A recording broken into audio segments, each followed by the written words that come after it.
Hello again, our peeps at the green table once again. Just a quick one for you. I want to talk about the labeling on packages, or art supplies rather, and what it means. You'll see two generally. It's going to be an AP and it's going to be a CL.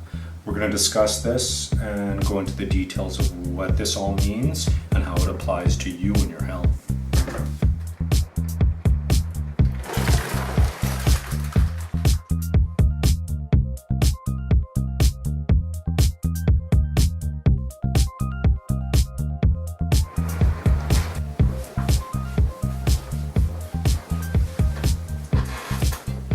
We're zoomed in here now. The reason being I want you to see some of these labels. We've already talked about a Sharpie. That's what I got here. I have some acrylic paint. And I have a gouache. This is a designer gouache by Winsor Newton. On each of these bottles there is a designation. AP, AP, AP, and this little bad boy is a CL.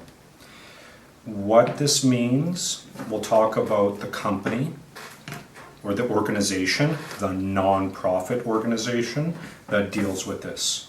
Now, ACMI is the Arts and Creative Materials Institute. It's a non-profit organization, and it looks at designating materials with these labels and assigning these labels to products in North America. One thing to consider is that this claim of being nonprofit and the reality of the situation is something you need to know about as an artist who's buying these supplies, thinking that the AP and the CL is going to help you out when you're making a choice on the toxicity of materials. The AP is an approved product. It goes under the designation of ASTM D4236, and the theory is that if you use it as it's designed to be used, there should be no toxic effects. The CL is a chronic label. So there is the expectation that it explains what the chronic elements of it are and how that affects you. And it has to be on the label. That's a designation.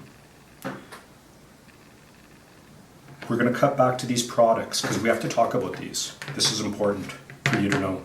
I'm going to keep this short, hopefully. We've already talked about a Sharpie. It has the AP. You would assume that means, hey, it's all good. I'll play with this. I'll write on my kid's face, stuff like that. There'll be no issue. I have a surprise for you. Sharpies are the principal solvent in a Sharpie are alcohols. As well, they have ethylene glycol monobutyl ether. Wow, that was a tongue twister. These are toxic chemicals. They exposed individuals for 4 hours under this, the fumes from this.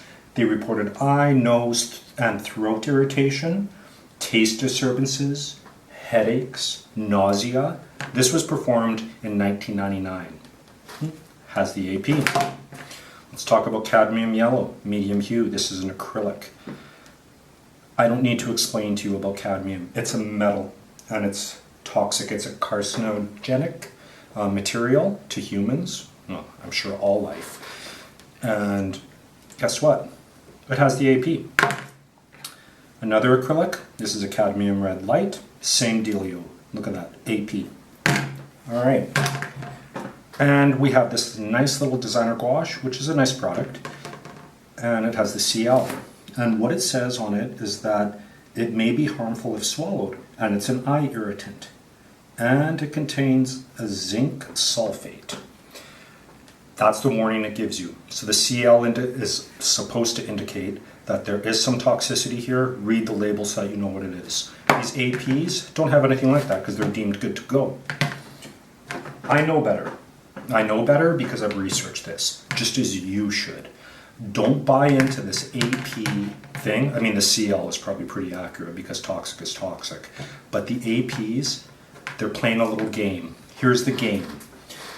ACMI, which is, as I mentioned, the Arts and Creative Material Institute, they charge a membership fee. Now, November 18th, 1990, the Labeling of Hazardous Materials Act, it was Public Law 100-695, went into effect.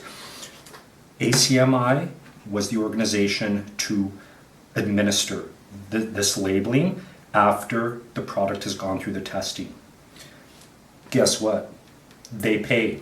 These companies pay to get their products that label. It's $500 membership fee, and as well, there is annual dues, and those annual dues are based on the US sales of the products that are eligible. So for example, a Sharpie, depending on how many Sharpies they sell in North America, is going to determine their annual fees to be able to have that AP on them. Is that as ridiculous to you as it is to me? Most definitely. So let's cut the bullshit and just go straight to the core. If something smells, if you can smell a chemical coming from it, chances are it's an irritant. Follow your senses. If you get a bit on your skin and it stings, it's an irritant. But the smell is a really good indicator. These are good guidelines, but there is an ulterior motive here, okay? Keep that in mind. Be aware of that. Don't fall victim to a company that is making money, and all these companies are making money, including ACMI, and research these chemicals yourself. You can look up cadmium on the internet and find out exactly what it does to you. You can look up the alcohols involved in this, that ethylene glycol, butyl ethyl. Man, that's a tongue twister. But look it up. See how toxic it is. It's there online. As well, there's titanium dioxides. They are considered carcinogens, and they are AP-approved products. Go figure. My advice to you, fellow artists, is to research your products, always work in a ventilated area, and look for those warning signs.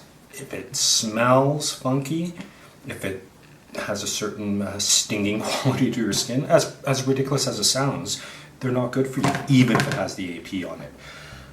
I just wanted to touch on that. I think this is important for you to know. A quick one for you on my art supplies review. Keep that in mind. Research your products. Don't be convinced by companies that are more interested in the mighty dollar than your health. Take care, peeps. We'll talk to you soon.